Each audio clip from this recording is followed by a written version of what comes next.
Within human beings act two types of mind. Actually, mind is a word that does not perfectly fit the definition of the human mechanism acting internally to evaluate and render reality.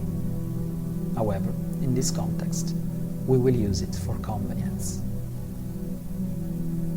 In terms of depth, the first of these two minds is the first you meet, more evident and manifest, using the internal dialogue as an element of self-affirmation and self-perpetuating.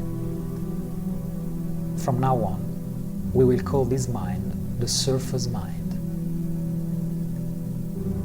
Its features are simple. The surface mind constantly dialogues with itself, is totally focused on the past and future, rationalizing everything in terms of profit and loss from what it can understand about reality, and makes decisions based exclusively on the past experiences. It changes its ideas and direction every few minutes.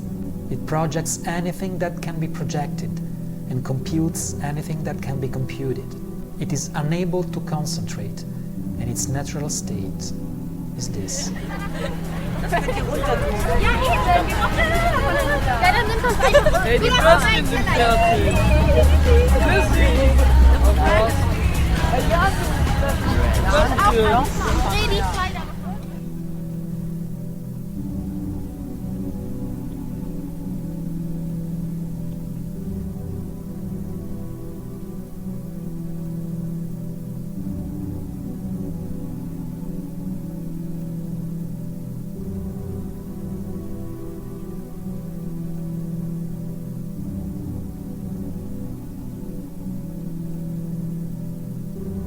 Below the surface mind, there is a more silent mind, which perceives reality without interpretation of thoughts.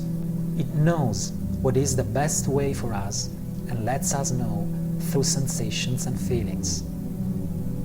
Since this mind doesn't operate through thoughts, but through an energetic assessment of the here and now, it shows us a way without relying on any calculation of profit or loss, and no expectation for a certain result.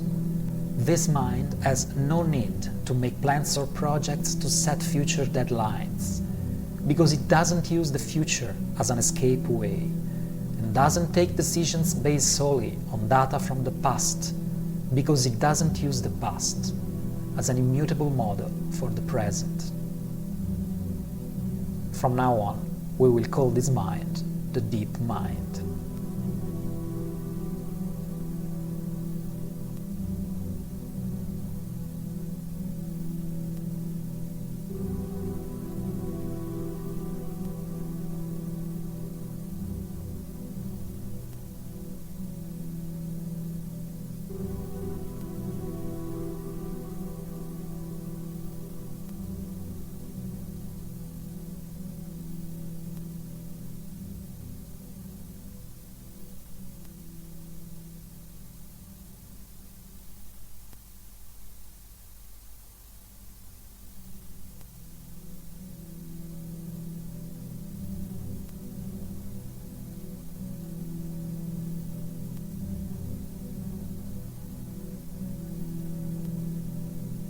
The two ways in which we interact with and interpret the reality are therefore the internal dialogue, related to the surface mind, and the sensations, the feeling, related to the deep mind. But beware, what we call sensation here does not refer to emotions, because sensation and emotion are two very different things. An emotion is usually a body's reaction to an experience or an image, or even an internal dialogue that the surface mind associates with the conditions that have caused it. This association ends quickly to mechanically trigger the same reaction of the body, the same emotion, whenever the same external conditions recurs.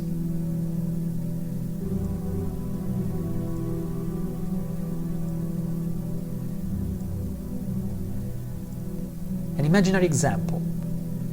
One day, a person treats you unpleasantly, and the hat that the person wears is something that strikes you. From that moment on, in an unconscious way, the surface mind associates that particular head with a rude behavior.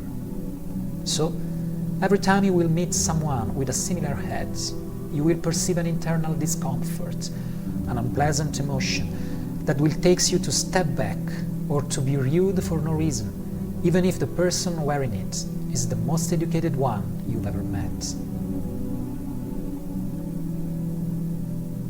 This reaction is an emotion. The body has triggered an automatic, mechanical, associative emotion, ultimately totally unreal.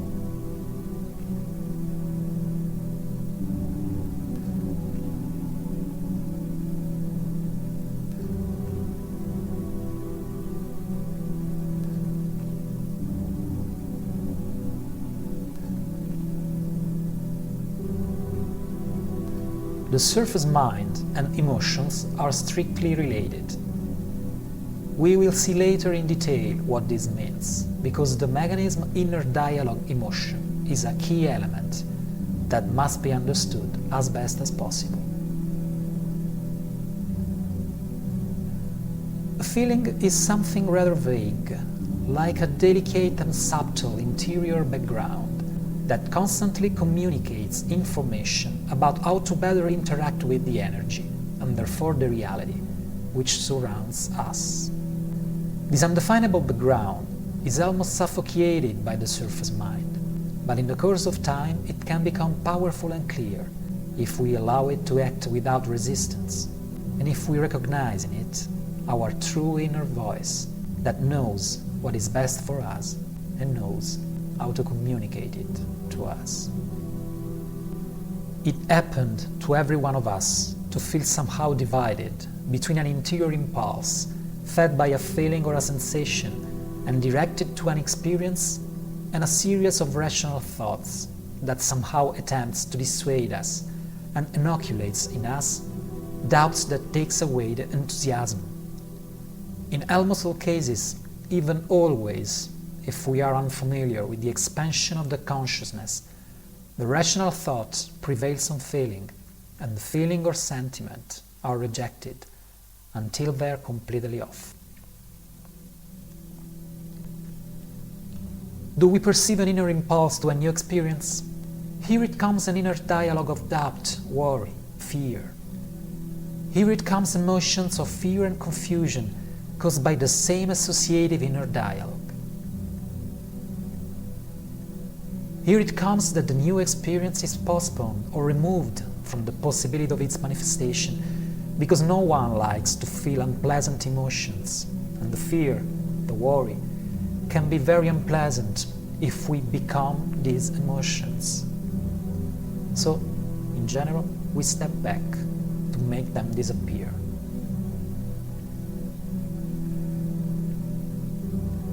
This happens because the surface mind always tries to fight back or keep in silent the deep mind.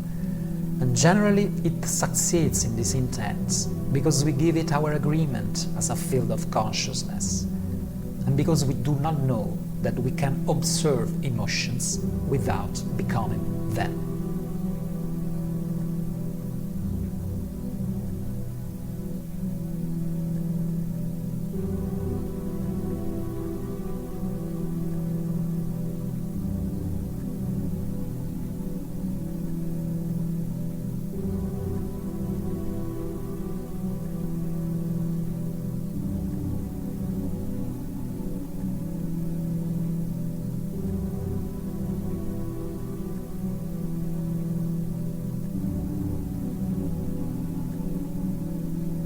This is the reason why the surface mind keeps our inner field in constant confusion, to prevent us from listening to the faint whispers of the deep mind, a listening that could lead to the end of its unopposed control over us.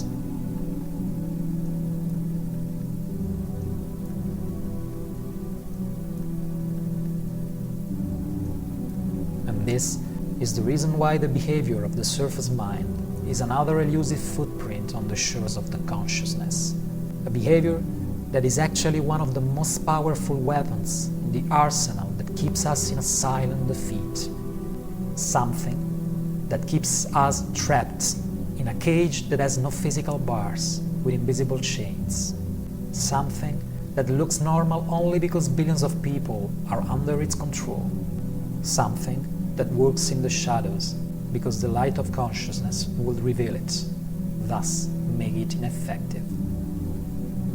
It is the world that has been pulled over your eyes to blind you from the truth. What truth? That you are a slave, Neo. Like everyone else, you were born into bondage, born into a prison that you cannot smell or taste or touch. A prison for your mind.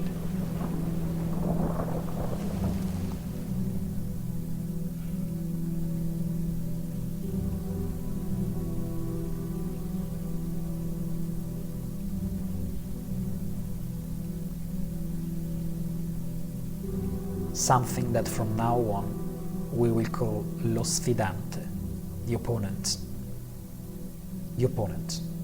of our consciousness.